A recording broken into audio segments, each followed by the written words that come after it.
Rio Tinto, en collaboration avec la Chambre de commerce et d'industrie du Sorel-Tracy métropolitain, présente Accès VIP.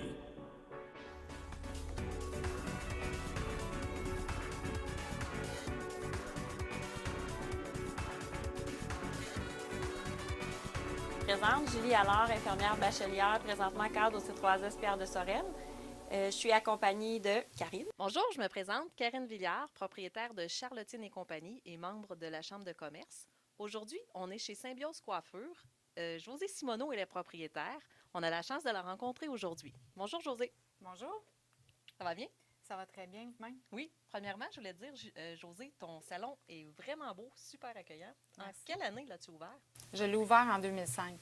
OK. J'attendais de pouvoir ouvrir mon commerce lors de l'achat de ma maison. On a acheté la maison et un an après, j'ai ouvert. Josée, le but des capsules, c'est de faire connaître les entrepreneurs de la région.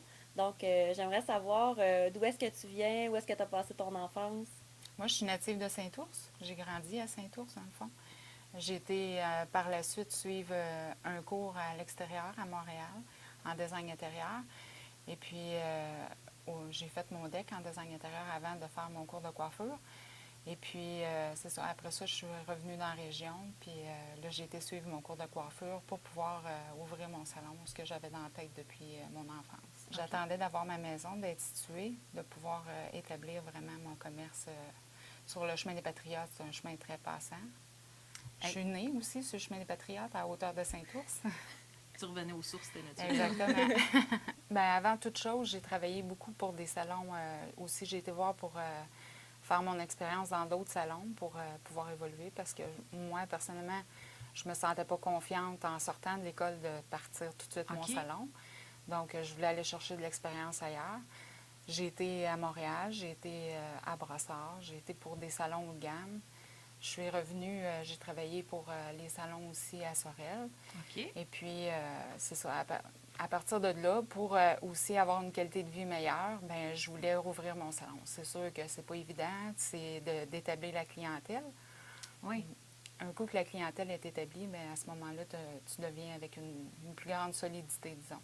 OK. Est-ce que tu as travaillé longtemps à l'extérieur avant d'ouvrir ton salon? Oui, ça fait à peu près 20 ans que je suis en coiffure, donc j'ai travaillé facilement une dizaine d'années ailleurs là, pour d'autres. Là. OK, fait que c'était pas un coup de tête. Là. Non.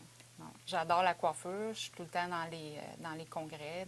Je suis tout le temps des cours d'appoint, en coupe, en mise en pli. Et je suis tout le temps aussi en train d'essayer de dénicher des nouvelles choses, des nouveaux produits qui existent, comme j'ai Kevin Murphy, qu'on est deux dans la région à pouvoir l'avoir en salon. Ah. C'est toute une ligne aussi qui est biodégradable, si on veut, que c'est plus fait avec des huiles essentielles. OK. On se rapproche plus au niveau de l'écologie, donc OK. je trouve ça important. C'est plus haut de gamme que la moyenne des produits. C'est je plus pense, haut de hein? gamme, oui. Moi, ce que je recherche, c'est de donner une intimité à la cliente, une proximité, puis que la cliente est soignée. C'est de donner des soins, dans le fond, à la personne, à la faire sentir bien. C'est pour Pour ça moi, que tu as c'était super fidélisé important. ta clientèle puis que les gens reviennent tout le temps. Exactement. Puis tu es rendu un super salon dans la région. Hein. Oui. Financièrement, là, les premières années d'un salon de coiffure, c'est-tu viable ou il faut vraiment que tu aies un bon coussin de sécurité pour arriver à gagner ta vie avec ça dans les premières années? Ou...